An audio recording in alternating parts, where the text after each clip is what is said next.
नमस्कार दोस्तों, तो आज की वीडियो में हम लोग बात करेंगे कुलभूषण जाधव के बारे में, जिसको भी पाकिस्तान क्लेम करता है कि एक इंडियन स्पाई है, एक इंडियन जासूस है, जिनको कि उन्होंने अरेस्ट करा है। भले से उनके पास कोई एक पुख्ता सबूत नहीं है, कोई पुख्ता सबूत नहीं है, कोई एविडेंस नहीं है, फिर भी वो बस स्टेटमेंट पे स्टेटमेंट देते जाते हैं और सारी जगह से बेइज्जती सह लेते हैं, मतलब पूरी दुनिया से बेइज्जती सह लेते हैं। लेकिन इनका ये कहना नहीं जाता कि ये एक इंडियन स्पाई है। इनको टॉर्चर करके वीडियो रिलीज करना और इनसे कन्फेस करवाना, पता नहीं कैसे मारते पीटते हैं, टॉर्चर करते हैं। तो भाई इतना जब टॉर्चर आदमी सहेगा तो कुछ भी कन्फेस कर लेगा। तो ये पाकिस्तान में फंसे हुए हैं, इनको कैसे कैप्चर करके रखा गया है पाकिस्तान में, इसके बारे में हम लोग जानेंगे। तो पाकिस्तान ये क्लेम करता है कि उन्होंने जाधव को मस्केल मस्केल से गिरफ्तार किया था, जो कि बलूचिस्तान में एक रीजन है। और वहाँ से उन्होंने काउंटर इंटेलिजेंस में उनको, उनके सिक्योरिटी फोर्सेस ने इनको अरेस्ट करा था। इनके सिक्योरिटी फोर्सेस ने अरेस्ट करा था, लेकिन जो भारत का जो भारतीय सरकार है, जो भारत की सरकार है, वो इन सब चीज़ों से सीधे-सीधे मना कर देती है। ये कहती है कि उनको गिरफ्तार नहीं किया गया है, उनको किडनैप किया गया है मुल्ला उमर ईरानी के द्वारा, जो कि एक सरबाज सिटी जो कि ईरान में मौजूद है।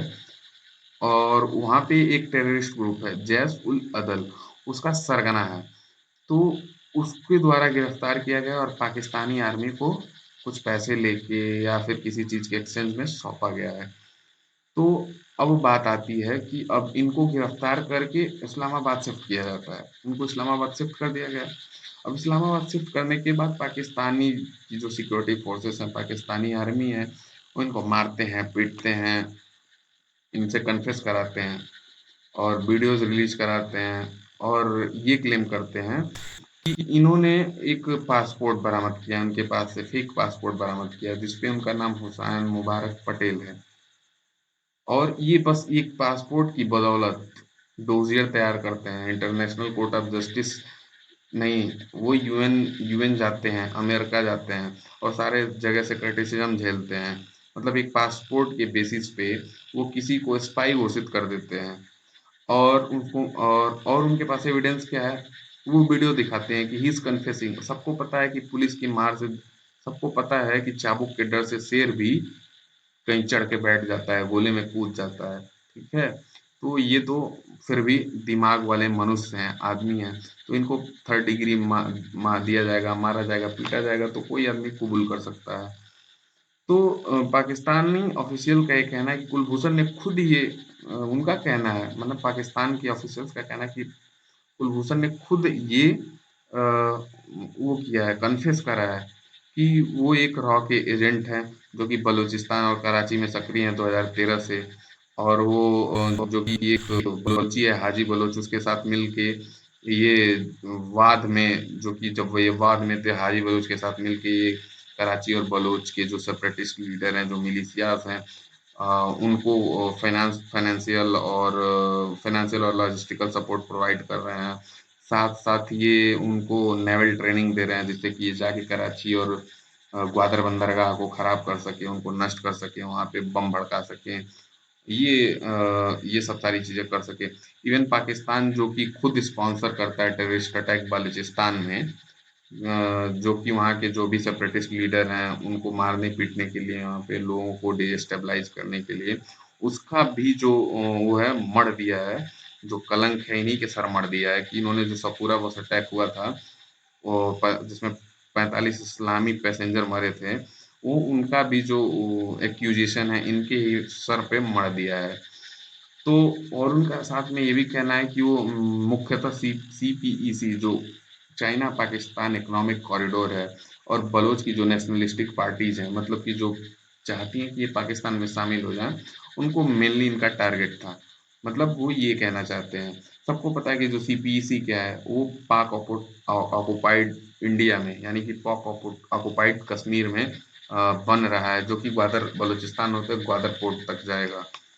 तो ये ऐसे एविडेंस क्रिएट करना चाहते हैं, यानी कि ये कहना ये चाहते हैं कि सीपीसी क्यों टारगेटेड था, क्योंकि ये इंडिया इंडिया का पार्ट है और वो इसको इंडिया कुछ सेपरेटिस्ट मूवमेंट चला के और इसको पाकिस्तान से छुड़ाना चाहते हैं। तो ये अगर हम ऐसी कहानी बनाएंगे तो पूरी दुनिया मान जाएगी, लेकिन पूरी दुनिया मान ही नहीं रही, इनकी क्रिटिसिज्म कर रही है, गाली देके भगा दे रही है, कह रही है भागो भागो, तुम्हारे पास कोई सबूत ही नहीं है, एक पासपोर्ट सबूत थोड़े ना होता है, ये करके भगा दे रही है।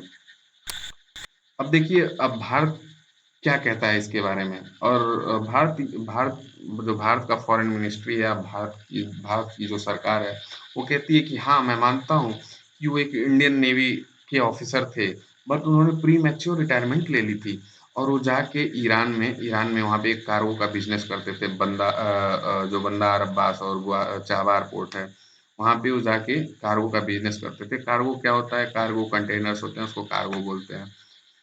और जो उनका ये भी कहना है कि मतलब जो इंडियन नेवी के अफसर थे उनका, लेकिन उनका अभी कोई गवर्नमेंट के साथ करंट लिंक तो बिल्कुल था ही नहीं। तो अब देखिए, अब किसी किसी को भी, किसी देश के नागरिक को दूसरे देश में अरेस्ट किया जाता है तो उसको काउंसलर एक्सेस दिया जाता है, मतलब वहाँ के दूसरे देश के जो डिप्लोमेट है, लॉयर्स हैं, जाके उनसे मिलेंगे, मतलब उस अगर आप उसको अरेस्ट करे हो तो।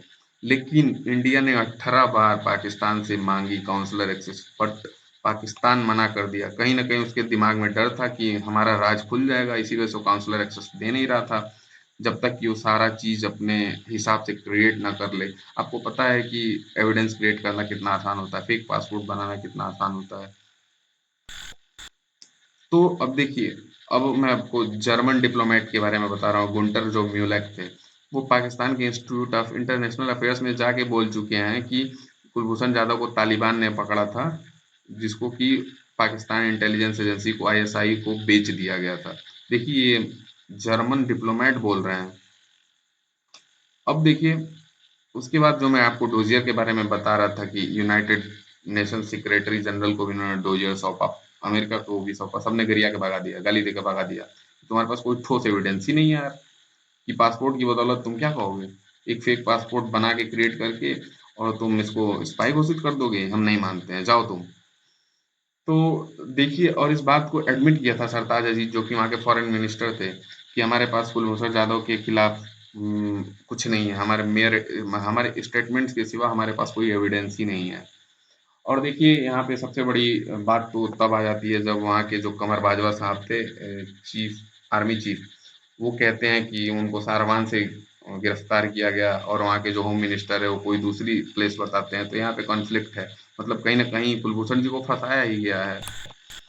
और भारत के विक्रम सूद जो रॉक एजेंट रह चुके हैं, उन्होंने कहा कि अगर हम स्पाई भेजेंगे तो उसको, मतलब पासपोर्ट के साथ क्यों भेजेंगे भाई, फेक पासपोर्ट के साथ क्यों भेजेंगे, मतलब जो स्पाई होगा पासपोर्ट लेके घूमेगा ही नहीं। तो उन्होंने कहा ये लॉफेबल एक्ट है, और सही बात है भाई, लॉफेबल एक्ट है। अब देखिए, अब क्या मैंने बताया था ना कि पाकिस्तान फेक वीडियोस बनाने के लिए, टॉर्चर करके, थर्ड डिग्री दे करके बनाने के लिए बहुत ही उसको महारत हासिल है। तो उन्होंने ऐसे ही करके वीडियोस बनाए, उनसे कन्फेस कराए, और उसी को पूरी दुनिया के सामने रखने की कोशिश करी, जिसको कि दुनिया ने नकार दिया। अब देखिए, अब उसके बाद क्या हुआ कि 10 अप्रैल 2017 को उनका जो आर्मी आर्मी का जो कोर्ट होता है, उन्हें उसने उन्हें डेथ सेंटेंस सुना दिया। अब आप सभी को पता है कि पाकिस्तान में आर्मी ही सब कुछ है, आर्मी ही माई बाप है, सब कुछ है, मतलब वहां पे सरकार बस नाम मात्र, सिंबॉलिक सरकार होती है, पपेट होते हैं, आर्मी का पपेट होता है सरकार। इमरान खान अभी आर्मी के पपेट ही हैं, आर्मी जो कहती है इमरान खान बोलते हैं।